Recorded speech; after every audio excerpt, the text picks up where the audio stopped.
Good morning, good evening, whatever time of day it is for you. Welcome to this thing that I do called Thor's Entertainment. I'm Thor, and today I'm doing another Fatal Friday video. Fatal Friday being the series I do where I go into the Kombat League for Mortal Kombat 1, and I use its main roster and cameo fighters in order to try and get their unique finishers, such as their fatalities and brutalities. And today I am doing the pair-up of Scorpion and the cameo Motaro one more time. Only this time, I am not highlighting Scorpion, I am highlighting a Motaro finisher. And that finisher is going to be the What You Get Brutality. And what you get is the Brutality version of his tail turret, where he shoots 3 different little laser balls at the opponent using his tail. Now I will say that seeing Motaro in a Mortal Kombat game again is a very welcome sight. Now Motaro originally showed up back in Mortal Kombat 3, and as I recall, animating him into the game was a gigantic task for the creators of that game. And I'm not an expert, I might be remembering this wrong, but if I am remembering it correctly, at one point the creators did not even think it was going to be possible. So it's kind of a little mini miracle that they managed to get Motaro to work. And it is due to the extreme difficulty of getting this character to come to life in Mortal Kombat 3 that we went without seeing him really in any game for a very long time. Now they kind of did a little cop-out with this character back during Mortal Kombat Armageddon, and what I mean by that is Motaro is very clearly a centaur. He is half man, half horse. Horseman. So yeah, he has 4 legs due to the horse part of his body. Now in Mortal Kombat Armageddon, they kind of reimagined that a little bit. If I remember correctly, there were some story-based reasons why he was changed, but the change he underwent was he lost part of his horse body, so he only had 2 legs instead of 4, and it looked more like a goat man, like a satyr, as opposed to a centaur. So they kind of found a way of working around the problem of having this large of a character be animated into the game, but it didn't really feel like Motaro. And that was the last time we really saw the character in a playable way. Like, he was in Mortal Kombat 9 in the background in some cutscenes, but he wasn't playable. I don't think you could fight against him.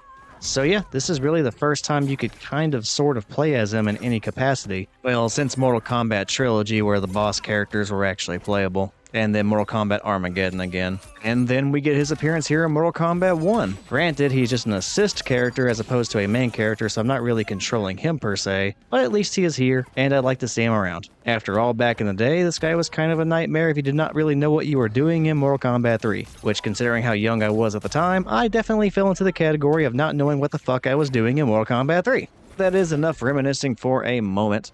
I was able to take the very first match of the set, and I went for the Brutality for Motaro. I summoned him, he did his tail turret attack, and it did in fact defeat Kitana. Problem was, it was not the very first energy ball that depleted her health and defeated her. And that is the requirement for this Brutality. It's not very forgiving in the sense that if you hit your opponent with either the second or the third energy ball, the Brutality is just not going to activate. It has to be the very first one. So yeah.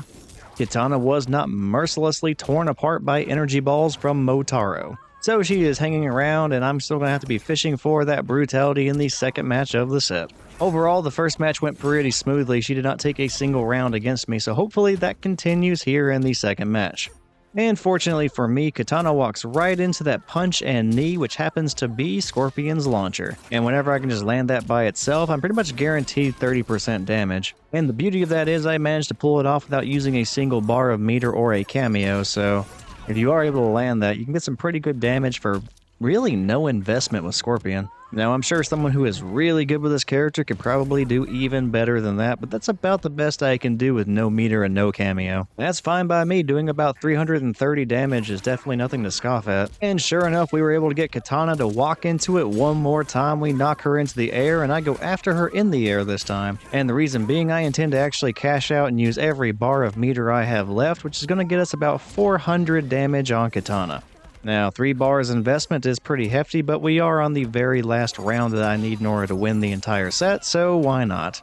And then after we get Kitana on super low health, we will just retreat, summon Motaro, and hope for the best, because I really don't have like a tactically advantageous way of going for this Brutality.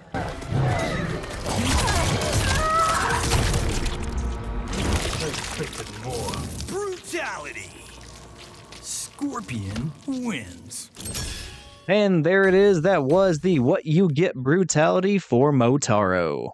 Yeah, I feel a little bit lucky that I managed to get that Brutality in the end. It is definitely one of those where you're just hoping that the opponent somehow fucks up and that first hit does just enough damage to deplete their health and the brutality activates. That is exactly what I did because I really did not have a good plan for this one, and fortunately for me, it all worked out in the end and we got the brutality. But yeah, with that brutality already knocked out and completed, there's really not too much more to cover in this video. I'll just go ahead and finish up the outro, and at the very end of the outro, I'll go ahead and show the brutality one more time. That way we can all enjoy it one final time before we part ways.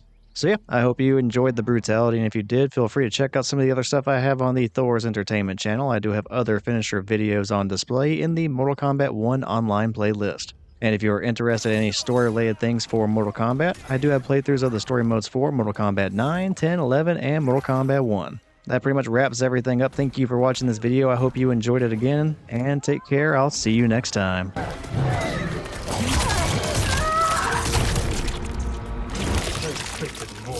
Brutality. Scorpion wins.